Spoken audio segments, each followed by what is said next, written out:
पीले दांत वाली बहू। रंजना कभी ब्रश नहीं करती थी। उसे कितनी बार उसके माँ बाप ने डांटा, लेकिन उसका कोई असर उस पर होता ही नहीं था, जिस कारण से उसके दांत पीले पीले हो जाते हैं। शादी के बाद। अरे बहू, वैसे तो तुझ में कोई कमी नहीं है, पर तेरे दांत इतने पीले कैसे हैं बेटा?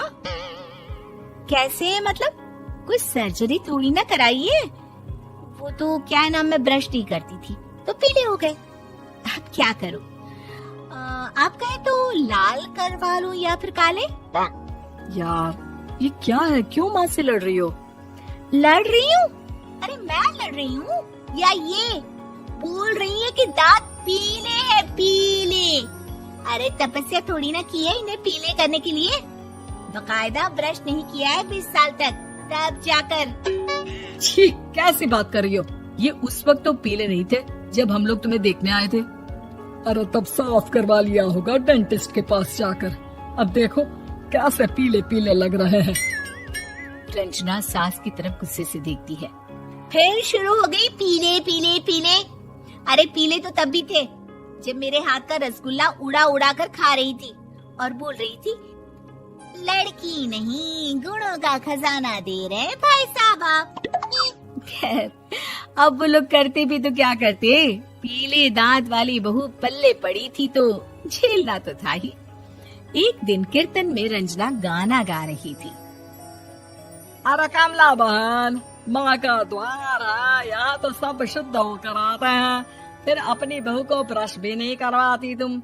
दूर से पीले पीले दांत भक्ति में बाधा उत्पन्न कर रहे हैं। अरे कोई 2 साल की बच्ची थोड़ी ना लेकर आई हूँ मैं बहू बनाकर। अच्छी खासी लड़की है, अरे कैसे करवाऊं ब्रश? ये तो उसे खुद करना चाहिए ना। अब माँ बाप तो इसके जैसे तैसे निपटा दिए, ये नहीं सोचा कि सास कैसे संभालेगी। सास बहू को लेकर घर आ जाती है, लेकिन सोच लेती है कि अब इसे लेकर कहीं नहीं जाएगी। अगले रोज बहू कहती है, अरे क्या हो गया, मंदिर नहीं जाना क्या? कीर्तन का वक्त हो रहा है।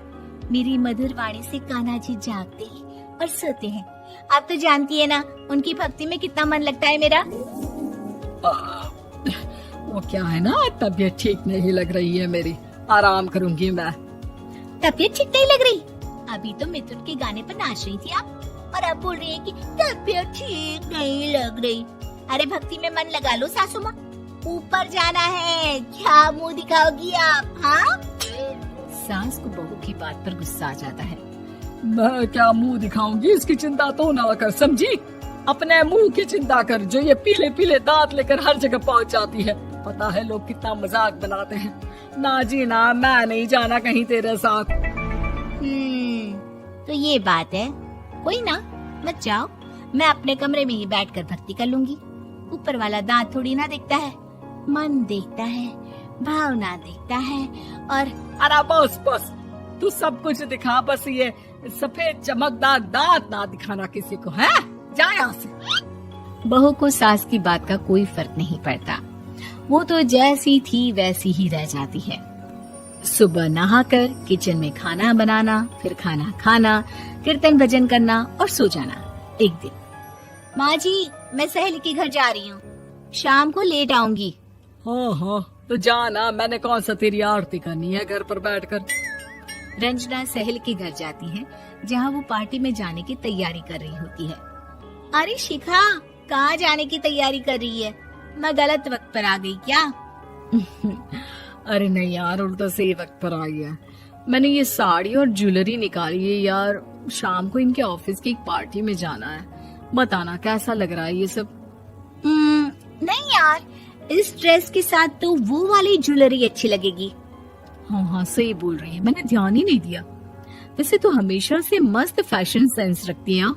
तो बड़ा जाती होगी ना पति के साथ पार्टी में। रंजना कुछ नहीं बोलती, बस सोचती है कि यार काश ये बात सही हो जाती। पर मैं क्यों नहीं जाती पार्टी में? क्या इन लोगों की कोई पार्टी होती नहीं होगी? रंजना घर आती है और रात में पति से सवाल करती है, एक बात बताइए, आप मुझे किसी पार्टी में क्यों नहीं ले जाते? क्या आपके यहाँ ऑफिस में पार्टी नहीं होती? पति बेचारा क्या कहता कि दांत पीले हैं तुम्हारे इसलिए। अरे कोई पार्टी होती नहीं हम लोगों के ऑफिस में, तो कहाँ से लेकर जाऊं? और मार्केट, मॉल, कहीं वीकेंड घूमना, कहीं तो। अरे यार, सारे हफ्ते में एक छुट्टी मिलती है, तो सोचता हूँ कि आराम ही कर लूं। क्यों? रंजना मन मार के रह जाती है। पहले कभी सास के साथ मंदिर जाया करती थी, लेकिन वो भी सास ने ले जाना बंद कर दिया। घर बैठी बैठी रंजना बोर हो जाती है।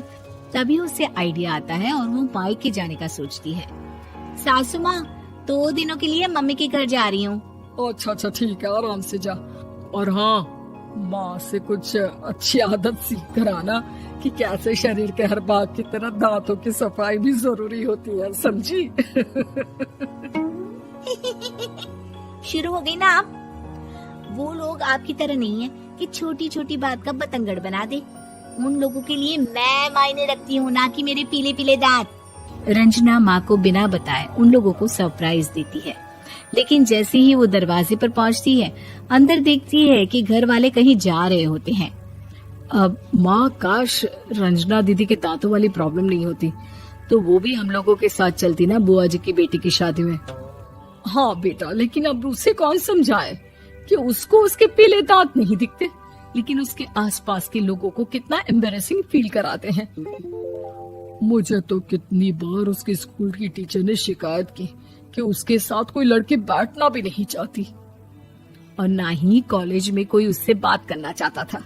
लेकिन पता नहीं क्यों उसे ये बात समझ में ही नहीं आती। कोई कमी नहीं है उस लड़की में, बस यही कि दांत पीले हैं। वो तो भला हो जीजा जी और उनकी माँ का, जो दीदी को जैसी है वैसे ही रखा हुआ है। रंजना को अपने घर वालों की बात सुनकर बहुत दुख होता है। वो सोचती है कि वो क्या करे, लेकिन फिर वो सीधा डेंटिस्ट के पास जाती है, अपने दांत चमकाती है और कसम खाती है कि वो रोज ब्रश करेगी। अरे क्या हो गया? तुम तो 2 दिनों के लिए गई थी ना, पर कोई ना, अच्छा है, चलो आ गई तो। रंजना सास के सामने आकर खड़ी हो जाती है और पूरी स्माइल करती है, उसके चमकदार दांतों को दिखाती हुई। हैं? चले मंदिर। माँ, मुझे माफ कर दीजिए, मैंने आप लोगों को बहुत एम्बैरेसिंग फील करवाया। मैं आज से रोज ब्रश करूंगी।